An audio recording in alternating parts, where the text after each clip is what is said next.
Hi everyone, welcome back to our channel.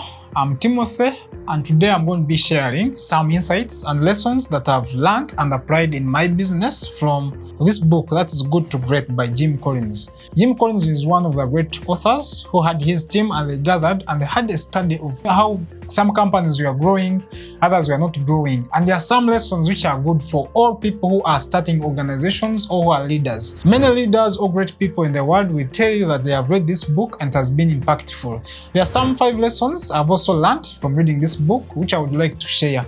Lesson number 1, that most of the companies that grew to be one of the greatest companies had level 5 leadership. You have to read through and see how the level 5 leadership are. Their character, their skills, their ability to run businesses, their ability to build their teams. It is one of the things I knew that if I was to grow a business, I had to, one, develop my skills to be a level 5 leader that could be able to take over and grow my company. So that is one thing that I learned from this book.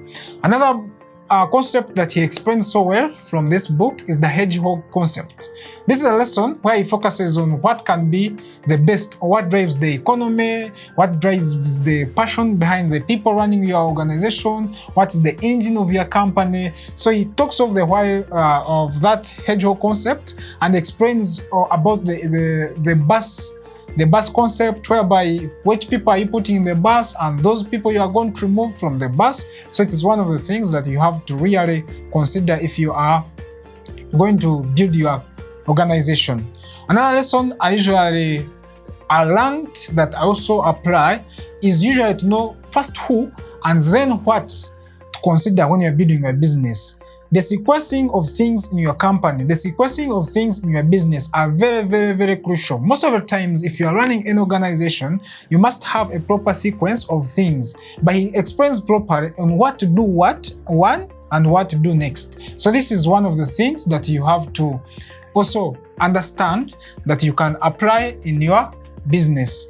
Then he talks of knowing the brutal facts on your organization. That is one of the things that he talks about in this book, that you must understand exactly what your company is on. What are the income? What are the expenses? What are your targets? You must be clear with the proper loop of your organization so that you are able to understand and be focused in your building the organization. So I learned that topic and I apply it to my business. I ensure that we know our targets every year. What have we learned? What have we done this year? What are our focus this coming year, so that we are not left behind. Then he talks of the flywheel and the doom loop as a lesson. The flywheel concept describes how consistent and incremental efforts build the momentum. That is one of the things he talks about in this book. How can you have those incremental growth in your organization if you want it to be one of the greatest? So if you want to build your business from good to great, and he explains the difference between the two, and those organizations in which we are growing, you should be able to know that. So that is one of the concepts that I learned from him and I was able to apply to my organization, and I still apply there. So these are the 5 lessons which I've learned from Good to Great by Jim Collins. And if you enjoyed this video, hit the like button and subscribe to stay updated with more valuable content, and drop a comment below if you have any lessons or tips you would like to share. Thanks for watching. Until we meet next time, let's keep engineering your dreams.